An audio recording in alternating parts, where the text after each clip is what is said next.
Robert Browning এর meeting at night এটি একটি ক্লাস 11-এর কবিতা। তোমরা যদি ক্লাস 11-এর হও তাহলে তোমাদের জন্য এটি খুব সাহায্যদায়ক হবে।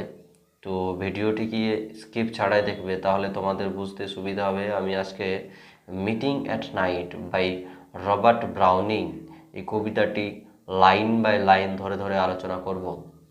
তো চলো শুরু করা যাক আজকের আমাদের কবিতা meeting at night. Meeting at night এর যদি আমরা শিরোনাম দেখি বা টাইটেলটি দেখি, তাহলে এখানে লেখা আছে রাত্রিকালীন মিলন বা রাতের মধ্যে যে সাক্ষাৎ হয় সেটি মিটিং অ্যাট নাইট। মিটিং মানে সাক্ষাৎ হওয়া, অ্যাট নাইট মানে রাত্রে। তো রাত্রিকালীন যে সাক্ষাৎ এখানে রবার্ট ব্রাউনিং বোঝাচ্ছে। এরপরে আমরা যদি মিটিং অ্যাট নাইট এই কবিতাটির পাবলিশডকে নিয়ে আলোচনা করি, তাহলে মিটিং অ্যাট নাইট লেখা হয়েছিল 1845 এবং এটি 1849-এ দুটো ভাগে ভাগ করা ছিল, যার একটা ছিল দ্য মিটিং অ্যাট নাইট এবং অপরটি ছিল দ্য পার্টিং অফ মর্নিং। এটি ছিল কবিতার টাইটেল। তো চলো শুরু করা যাক। এরপর আমাদের কবিতা। রবার্ট ব্রাউনিং এর জন্ম হয়েছিল 1812 এবং তিনি মারা গেছিলেন 1889। Was an English poet and play right from the 19th century। তিনি একজন ইংরাজি কবি ছিলেন এবং নাট্যকার ছিলেন 19th century অর্থাৎ ঊনবিংশ শতাব্দীর। Browning's major works include The Last Ride Together, My Last Duchess, Farah Lippi. The Pied Piper of Hamelin is a famous children's verse written by him. এই রবার্ট ব্রাউনিং তার যে প্রধান কাজগুলি ছিল, ব্রাউনিংস মেজর ওয়ার্কস, তার যে প্রধান লেখাগুলি ছিল তার মধ্যে ছিল the last ride together, my last duchess, Fra Lippi. Then তারপর কবি বলছেন এখানে বলছেন the pied piper of Hamelin is a famous children's verse written by him. এবং the pied piper of Hamelin is a famous children's verse, এই লেখাটা the pied piper of Hamelin এটি বিখ্যাত ছিল ছোটদের গল্পের জন্য, যেটি রবার্ট ব্রাউনিংয়ের দ্বারা লেখা হয়েছিল। দেন আমরা পরের যে স্টেঞ্জা এটিকে পড়ে আমরা বুঝতে পারবো না এই যে কবিতাটি লেখা হয়েছে এটির মূল বক্তব্য বা মূল বিষয়। In the poem the poet describes, এই কবিতার মধ্যে কবি বর্ণনা করছেন এ জার্নি, একটি যাত্রা, দ্যাট এন্ডস, যার শেষ হচ্ছে in a secret meeting between lovers, অর্থাৎ এটি গোপনীয় সাক্ষাৎ কাদের মধ্যে না লাভার্সদের মধ্যে। অর্থাৎ তোমরা এই লাইনটি পড়ে বুঝতে পারছো যে এটি একটি লাভ পোয়েম। হ্যাঁ, এটি একটি লাভ পোয়েম। রবার্ট ব্রাউনিংয়ের এটি ভীষণ গুরুত্বপূর্ণ কবিতা এবং তিনি এখানে ডিসকাস করছেন the poet describes the journey and the meeting in detail. এই জার্নির ব্যাপারে, এই যাত্রার ব্যাপারে রবার্ট ব্রাউনিং আমাদের কিন্তু ডিটেলসে আমাদের বলে দিচ্ছেন। এবং the poem concludes with the delighted meeting of the lovers by farm near the sea beach.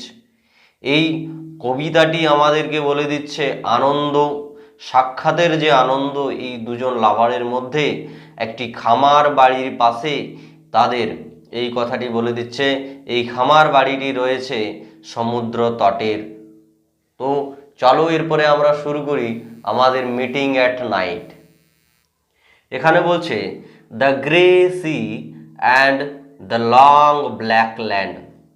The grey sea অর্থাৎ ধূসর সমুদ্র, অ্যান্ড এবং দ্য লং ব্ল্যাক সি দীর্ঘ বিস্তৃত অন্ধকার ভূমি।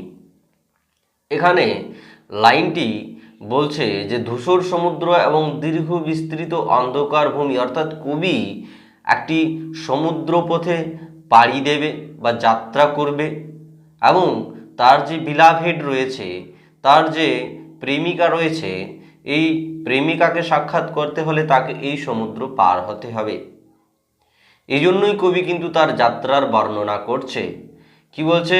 The grey sea and the long black land and the yellow half moon large and low. এখানে বলছে কবি যে ধূসর সমুদ্র এবং দীর্ঘ বিস্তৃত অন্ধকার ভূমি এবং হলদেটে একটা আধখানা চাঁদ, প্রশস্ত এবং নিচু। এখানে ইয়েলো হাফ মুন অর্থাৎ হলদেটে বা হলুদ রঙের একটি অর্ধ চাঁদ এবং লার্জ অ্যান্ড লো, যেটি বড় কিন্তু কি বলছে না নিচু, যেটি প্রশস্ত কিন্তু নিচু, অর্থাৎ চাঁদটি নিচু বা নিচের দিকে রয়েছে। এই কারণেই কবি যাত্রা করছেন বিকাল বা সন্ধ্যাবেলার যে সময়, এই সময়টাতে।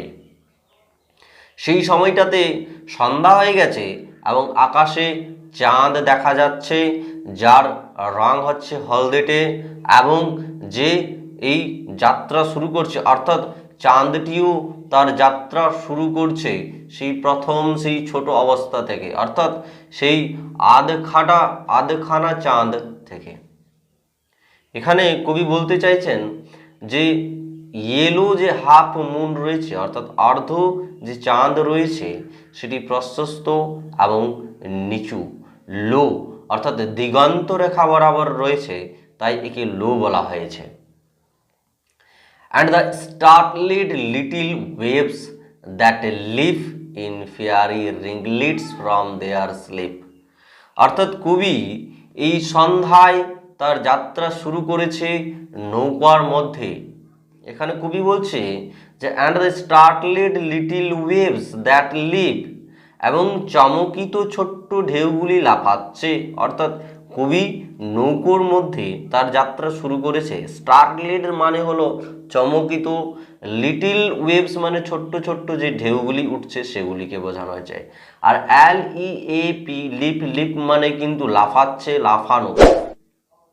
আর রবার্ট ব্রাউনিং এর বিশেষ একটি লেখার মধ্যে যে দর্শনীয় বিষয়টি রয়েছে, সেটি হলো রবার্ট ব্রাউনিং তার কবিতার মধ্যে বা তার লেখার মধ্যে তিনি খুব জটিল ল্যাঙ্গুয়েজ ব্যবহার করতেন, এজন্য ক্রিটিক্সরা কিন্তু তাকে ক্রিটিসাইজও করতেন। তারপর দেখো, in fairy ringlets from their sleep, তাদের নিদ্রা থেকে জেগে অগ্নিময় কুঞ্চিত রূপে লাফাচ্ছে, এরকম বলতে চাইছে। দুটো লাইন যদি একসাথে পড়া হয় তাহলে জিনিসটি বুঝতে আরো সুবিধা হবে। And the startled little waves the leap in fairy ringlets from their sleep, অর্থাৎ চমকিত যে ছোট্ট ঢেউগুলি, এগুলি নিদ্রা থেকে জেগে উঠে অগ্নিময় যে স্ফুলিঙ্গের মতো করে ঝাঁপাচ্ছে, এটা বলতে চাইছে লাইনে। As I gain the curve with pushing prop and quench its speed in the slushy sand। এখানে আইকে কিন্তু অ্যাব্রিভিয়েশন করা হয়েছে, এটা সংক্ষিপ্তকরণ করা হয়েছে। এখানে বলছে as I gain the curve with pushing prop and quench its speed I slushy sand, অর্থাৎ যেই আমি পৌঁছাই কাড়িতে, খাড়িতে মানে নদীর যে তটে বা নদীর তীরে, অ্যাজ আই গেন, গেন মানে কিন্তু পৌঁছায়, গেন মানে কিন্তু অর্জন করা, কিন্তু এখানে হবে পৌঁছায়।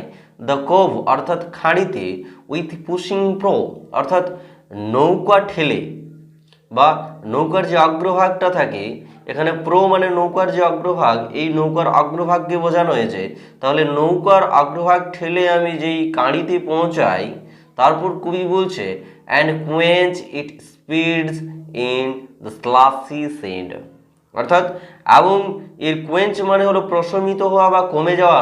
নৌকোর যে গতিবেগ রয়েছে, ইটস স্পিড অর্থাৎ এর যে গতি রয়েছে, এটি কি হলো না এটি কমে গেল, কোয়েঞ্চ, এবং কি না কমে গেল নৌকোর গতি ইন দ্য স্লাসি সেন্ড, যে কর্দমাক্ত যে বালি রয়েছে, এই কর্দমাক্ত ভিজে ও নরম বালিতে নৌকোটির গতিবেগ থেমে গেল। অর্থাৎ কবি এখানে তার যাত্রার শেষ করলেন, অর্থাৎ তিনি তার বাড়ি থেকে এই তার বিলাভেরির বাড়ি অবধি তিনি এই নৌকার মধ্যে যাত্রা করে এসেছেন এবং এটি কিন্তু আমাদের এই 6 লাইনে ডেসক্রাইবস করছেন কবি রবার্ট ব্রাউনিং। দেন তারপর কবি বলছেন, then a mile of warm sea scented beach. Then a mile of warm sea scented beach মানে হলো তারপর 1 মাইল পর, ওয়ার্ম মানে উষ্ণ, সি সেন্টেড অর্থাৎ সমুদ্র গন্ধযুক্ত, বিচ মানে যে নদীর তীর বা বিচ মানে হলো বেলাভূমি, অর্থাৎ কবি এখানে বলছে তারপর 1 মাইল পর সেই উষ্ণ সমুদ্রের গন্ধযুক্ত যে বেলাভূমি, এই বেলাভূমিতে তিনি যাত্রা করছেন এবং তারপর কবি বলছেন যে 3 fields to cross till A farm appears, অর্থাৎ 3টি মাঠ বা 3টি ক্ষেত, ফিল্ডস মানে কিন্তু ক্ষেত, তো 3টি ক্ষেত পার হওয়া পর্যন্ত এখানে বলছে 3 fields to cross till A farms appears, অর্থাৎ 3টি ক্ষেত পার হওয়া পর্যন্ত, টিল মানে পর্যন্ত, এ ফার্ম অ্যাপিয়ার্স একটি খামার বাড়ি দেখা যায়। এ ফার্ম অ্যাপিয়ার্স অর্থাৎ একটি খামার বাড়ি দেখা যায়। এ ফার্ম অ্যাপিয়ার্স অর্থাৎ একটি খামার বাড়ি দেখা যায়। তারপর কবি বলছে a tap at the pane, PANE, pane, pane মানে হলো যে জানালার যে কাঁচ থাকে সেটি, বা সার্সি বা জানালার কাঁচ থাকে সেটিকে বোঝানো হয়েছে। এ টেপ মানে হলো নক করা বা মৃদু টোকা দেওয়া। এ টেপ এট দ্য পেন, কবি একটা মৃদু টোকা দিলেন কাঁচের ওই সার্সিতে, এবং দ্য কুইক শার্প স্ক্রেচড, এবং সঙ্গে সঙ্গে কি হলো, দ্রুত তীক্ষ্ণ একটা আঁচড় আসলো, যেটি আমরা পরের লাইনে দেখতে পাবো। কবি বলছেন and blue spot of A lighted match, অর্থাৎ এই যে আঁচড়টা দিলেন তার বিলাভেড, কবির যে লাভার রয়েছে তিনি এই আঁচড়টা দিলেন কোথায় না, দেশলাইয়ের মাচিসের যে কাঠি থাকে, এই দেশলাইয়ের মাচিস কাঠি তিনি একটি জ্বালালেন। কুইক শার্প অর্থাৎ দ্রুত তীক্ষ্ণ, স্ক্রেচ মানে হলো আঁচড়, দ্রুত তীক্ষ্ণ একটা আঁচড় দিলেন, এবং কি হলো অ্যান্ড ব্লু স্পার্ট, এবং একটা নীল রঙের স্ফুলিঙ্গ অর্থাৎ আগুনটি জ্বলল, অফ এ লাইটেড মেজ, একটি আলোকিত দেশলাই। এই দেশলাই থেকে আলোকিত হয়ে ব্লু রঙের একটি স্ফুলিঙ্গ অর্থাৎ মাচিসের যে কালার হয় যখন জ্বালার সাথে সাথে, এখানে তার বিলাভেড সেটি করলেন। কবি এখানে নক করলেন এবং তার বিলাভেড সাথে সাথে একটি মাচিস জ্বালিয়ে দিলেন। তিনি কিন্তু ইন্ডিকেট করছেন যে সেই যে নক করলো কবি রবার্ট ব্রাউনিং, তার সাথে সাথে সেও কিন্তু না জেগে আছে বা সে কোন জায়গায় আছে এটিকে বুঝিয়ে দিচ্ছেন।